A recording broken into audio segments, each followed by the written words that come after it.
Hey guys, I got your DraftKings NBA players to watch for Friday, January 8th. We got a fairly big slate tonight, and so I'm going to run through it a little quick. We'll start out with what we know so far on the injuries. As of right now, Kenneth Faried is out, Jared Bayless is out, Mike Conley and Courtney Lee are both doubtful, Chris Humphries is doubtful, Elfrid Payton is doubtful, and Hassan Whiteside is probable. That's what we know right now. Obviously, more will develop a lot closer to tip-off time.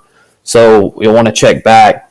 But let's get started with the first game tonight, which is Toronto -2 at Washington with the over-under of 202. And you got John Wall and Kyle Lowry are both good options at point guard in this game. They've had about the same production lately, but Lowry is quite a bit cheaper. So I would go with Lowry tonight over John Wall. Should be fairly even, and I would just save the money and go with Lowry in this game.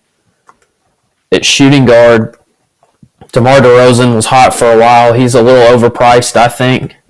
He can get you 30. I mean, he might get you 56 like he did, but I highly doubt it. You're looking more at probably 30 to 35. So I think that's 8,000 is a little too much for that. With Bradley Beal being out, Garrett Temple might be a decent play. Got 30 last time out. He's been getting about 20, and he's gotten a lot of playing time lately. But with Beal being out, that's always an option. It's small forward. Otto Porter is the only one in this game worth a look, in my opinion. He had 30 last time out, and he had 50 two times ago. 35. He had that one bad game at 19, but he's been fairly consistent at 30 or more over the last week or so. So he's worth a look. I don't like anybody at power forward in this game. And then at center, maybe Gortat. I don't really love it. I think 6,800 is a decent price, but I mean he got 28 last time. He's been in the 30s fairly consistently, and in the 40s. So if you have the money, maybe. I think with 10 games, there are just other options you can look at center. But he's not the worst idea in the world to start at center if you want to save a little bit of money and still get some pretty good production. In the next game, we got Orlando -4.5. at Brooklyn with an over-under of 196.5, and Jarrett Jack obviously is out for the season. Elfrid Payton is questionable, so I don't like any of the point guards in this game. But at shooting guard, Victor Oladipo is a nice option. His price has gone up. He's 6,600 tonight. He will start, and he's probably going to play his minutes at the point guard instead of the two guard, so that'll give him a little more options to score. He'll facilitate, score real points and DraftKings points. So he's a good option. He's going to be a good starting point guard that can get you 30, 35, 40 points at 6,600, but his price has gone up a little bit. At small forward, I don't really like anybody at small forward in this game. And at power forward, you could go with Thaddeus Young. I think that's a little high. He's had a couple of good games. The last time out wasn't great, but the time before that he had 52, 33 the time before that. He'll have a game where he explodes, but 7,400 is too much money for me to pay for somebody who could easily only get me 25 points, 25, 27, 24. So I would go away from Thaddeus Young, although he would be the only option in this game at power forward to even consider. And then Brook Lopez, his price a little high. He's had some good games lately. 50 his last time out, 27 the time before that, but 52 and 62 the time before that, and 57. So he's been riding a hot streak, 7,900. That's not too bad, and he's got a fairly high floor. But I really like Vooch in this game. He's got a good matchup. He hasn't been playing as well lately, so his price has gone down. I know this might be a little scary right here, especially this 8 right here, but if you scroll down a little bit, he's got the potential to go off for 47 and 52.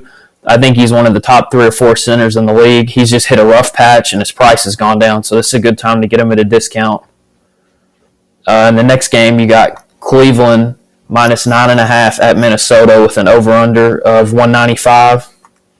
Point guard, I like Kyrie Irving. His last time out, he had almost 50 points. He's just now coming back and playing his normal minutes. That's why his price is only 6,900, so you can get him at a discount. He's been over 40 his last 2 games back, and he looks healthy, and he looks like his old self. As you can see, last game he went from 6,000 to 6,500, and then he went up another 4,000 tonight. So this is probably getting close to the end of getting Kyrie at a discounted price. So I would take advantage of that while you still can. Shooting guard, you got Wiggins, who's fairly cheap with a decent upside. Got a favorable matchup tonight. Last time out, he put up 14, and that's what you're worried about with Wiggins, is he can always just get you 14 or 15 points. But then he doesn't really ever have a game where he goes for 50, but he's usually between 25 and 35. But that 14 points right there, that happens a lot, so that's a little scary. But he's 6,200, so he's a player to watch. J.R. Smith got hot the last couple games, but he's just so inconsistent. I don't ever want to roster J.R. Small forward, LeBron is always an option. He always will be an option anytime he's on the floor.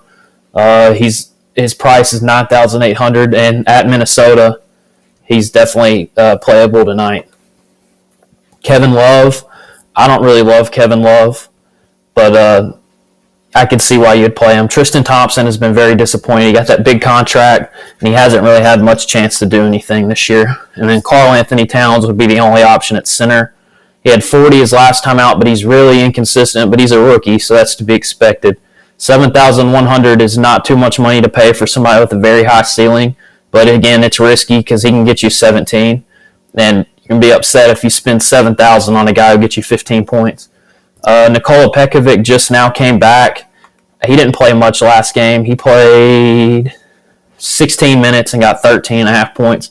And here in a week or two, his price will, when his price is still low, he'll be worth playing it real cheap. But I think it's still maybe a couple games too early to really consider Pekovic as a real option for tonight. Okay, next game we got Dallas is a 2.5 point favorite at Milwaukee, and the over-under is 201.5. I really like Michael Carter-Williams tonight. Last time out, he got 46 points, and his backup, Jared Bayless, is out tonight, so he's going to have to play a long time, a ton of minutes. Even in a blowout duty, I think he'll still get plenty of time to produce, and he's got to do a lot on his own tonight. Chris Middleton is a good option too.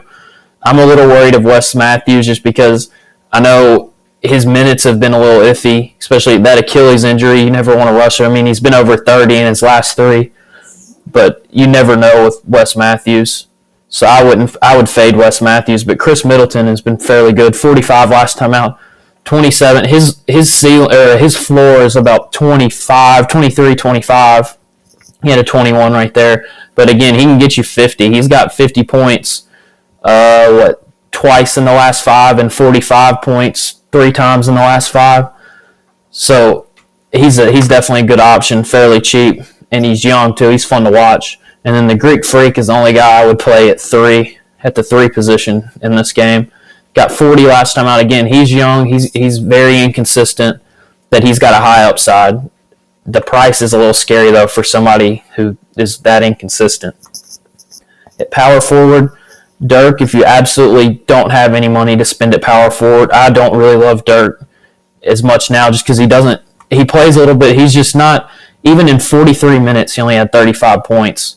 So you just can't count on him to go off anymore like you used to. He's still a great player, and I'd love to have him on my team, just not my DraftKings team. But at 6,200, he's not just a throwaway roster spot. And then at center, I would get Zaza over Greg Monroe. He's cheaper, and they've done about the same over the last few games. He's gotten 38, 38, 36, 36, 34. So he's been around 35 consistently. So I would definitely go with Zaza over Greg Monroe with that price tag. Where Greg Monroe's done about the same. He had that 140, but I don't think he's worth an extra 5,000 over Zaza tonight. And then Denver at Memphis. Memphis is a 4-point favorite in that game, and the over is 191.5. My favorite play on the night is Mario Chalmers if Mike Conley is out. He's doubtful tonight. Conley is, so it's pretty safe to assume that Chalmers will get to play. He had 52 points his last game. His price has gone up $500, but he should get plenty of minutes. He'll be pushing 40 minutes tonight.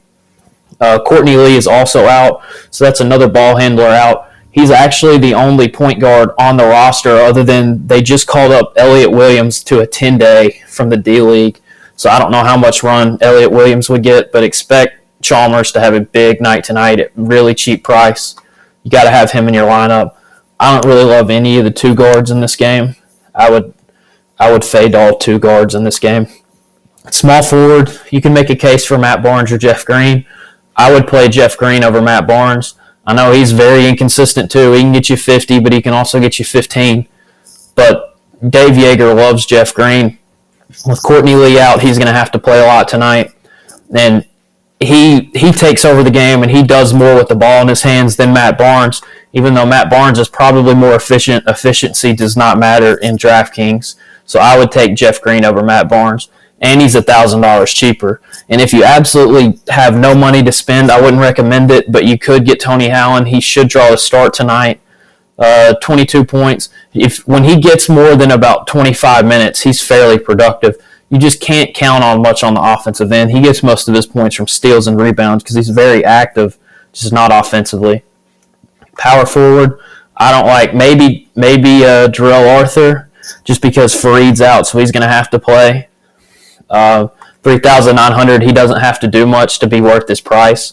So Darrell Arthur might be a good value play tonight. He should see plenty of minutes with Fareed being out. And then Marc Gasol, 6,800. I know his price keeps dropping. It's because he hasn't played well lately, to be honest. But Memphis goes as Marc Gasol goes. With Mike Conley being out, if they want to win this game, they're going to have to run through Marc Gasol. He's going to have to touch the ball on almost every possession, and he's going to have to score, and he's going to have to get rebounds. So I think he's been visibly frustrated with how things are going, and I expect Marc Gasol to take over the game tonight.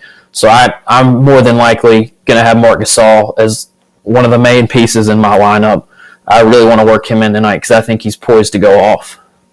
The next game is Indiana -2.5 at New Orleans with the over-under of 204 at point guard. I don't really like anybody in this game. At shooting guard, you can get Tyreek Evans, but he can have a bad game. He could also get you 50.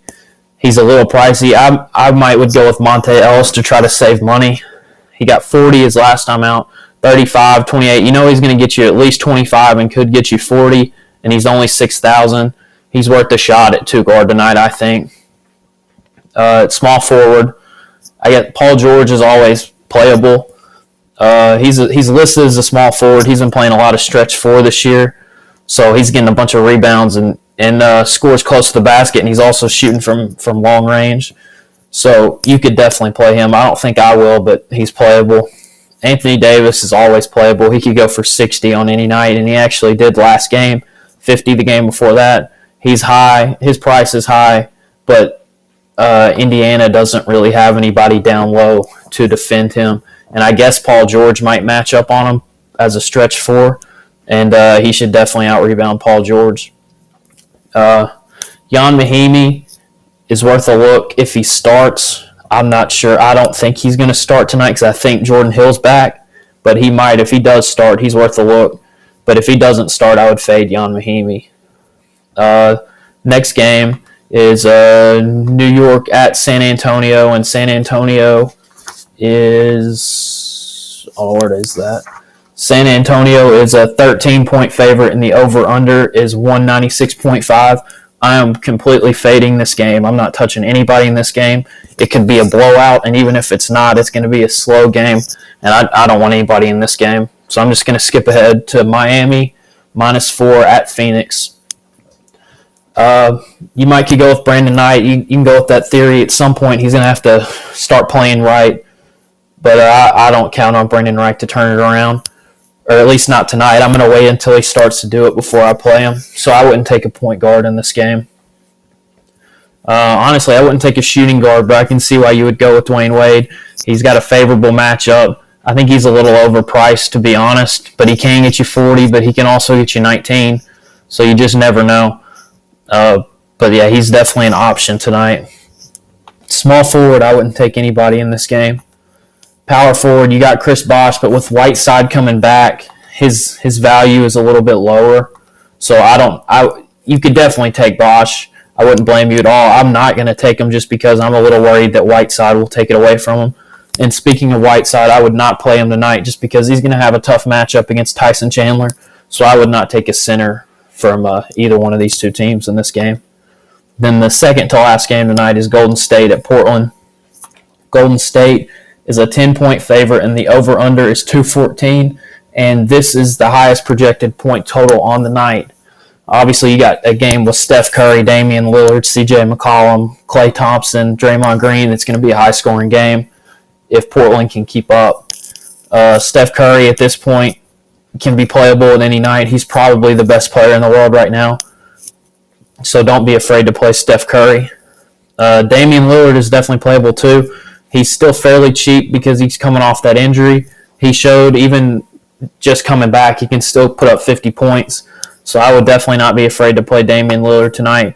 But I would be a little weary of playing C.J. McCollum just because in that last game they had that whole inactive mishap where he accidentally got put on the inactive list and Doc Rivers didn't let him play. So he's only been playing with Damian Lillard for one game since Lillard's come back, and it was not a good game. He only had 25.5 points against Memphis. So I'm a little bit of just wait and see how C.J. McCollum reacts, how he plays with Damian Lillard before I'll pay up and get him. So I'm not going to get McCollum tonight, but he's definitely worth a look if you think he will still produce like he has been lately. And Klay Thompson has been over 40 in the last 4 games, and he had that one dud. And of course, I had him in the one dud where he put up 13. So I got a little nervous to use him the next night, but I've used him a couple nights since. At 8,000 with over 40 that much, he's definitely worth a look too. This game should be close enough, hopefully, to get value with all the Warriors players, but you never know when the Warriors are playing. They could just get hot. I wouldn't take a small forward. At power forward, you obviously got Draymond Green, who's almost become a must-play every night. He had a bad game last time out for his standards, which is still pretty good for most people. But 56 points, 86 points, 59 points, 44, 55, 40. He's definitely worth a look tonight. And then at center, I'm not taking a center in this game. Way too many games with better centers than this to even consider taking a center in that game. And then at point guard, Russell Westbrook, even with the blowout, he still put up 41 points. And with Kevin Durant coming back, if Memphis could have kept it close and Westbrook would have played, he easily could have put up 60-plus DraftKings points Wednesday night. So, but again, you got to definitely watch the blowout in this game because the Lakers are so bad, and they had that heartbreaking loss last night at the end of the game. So you got to watch that with him and Durant or anybody on the Thunder. D'Angelo Russell, there's no official word on him yet, but he had that ankle injury at the end of the game last night, so I would be a little surprised if he plays tonight. It didn't look like a serious injury, but usually when you roll your ankle, you're out the next day for sure, which makes Jordan Clarkson a decent play because he should play a lot. He had almost 30 last night. He's been close to 30 pretty much since Christmas. And so he's definitely worth a shot. He should get plenty of minutes with D'Angelo Russell. If he even does play Russell, he won't play much. So Clarkson should get a lot of minutes. And that also makes me think Lou Williams, he'll get a lot of minutes because when Russell went out last night, Lou Williams was the one to come in for him. And as you can see, Lou Williams can get you 50 every now and then. He was awesome last year. And Kobe Bryant, last night just proved I'm about done with Kobe, not because of him at all, but because of Byron Scott. Byron Scott just does not play him enough. Last night, I mean, if you're not going to put Kobe in the fourth quarter, when you bring a 20-something point lead down and then you end up taking the lead by 1 and you're still not going to bring Kobe in, I don't know when you are going to bring him back in. So that was just frustrating. So I'm done with Kobe just because I don't think he's going to get enough playing time to be worth it just because of Byron Scott. Small forward, Kevin Durant obviously is worth the look. But again, you got to watch the blowout. He wasn't even supposed to play against Memphis, and he still got 56 points, 55 the game before that. But there's a real possibility of a blowout, so you just got to be careful. Factor that in when you're deciding who you're going to pay up for tonight. I'm not starting a power forward in this game. Maybe Larry Nance Jr. if you're just dying for a value play. But last night he only got 15. He's had a run of decent games where he's hit value. The 3 before last night, but I don't know, that he's very iffy. That's a big gamble, and I'm definitely not taking a center. So, guys, we've ran through all the games for tonight. One more time, I'm going to go over the injury report. This is just as we know of right now. Kenneth Faried is out. Jared Bayless is out. Mike Conley is doubtful. Chris Humphreys is doubtful. Courtney Lee is doubtful. Elfrid Payton is doubtful. And Hassan Whiteside is probable. Definitely check these before lineups lock and all that, just to make sure. Stuff will start rolling in later, but that's what we got for right now. Leave some of your lineups in the comments section. It'd be cool to see some of them. And thanks for watching.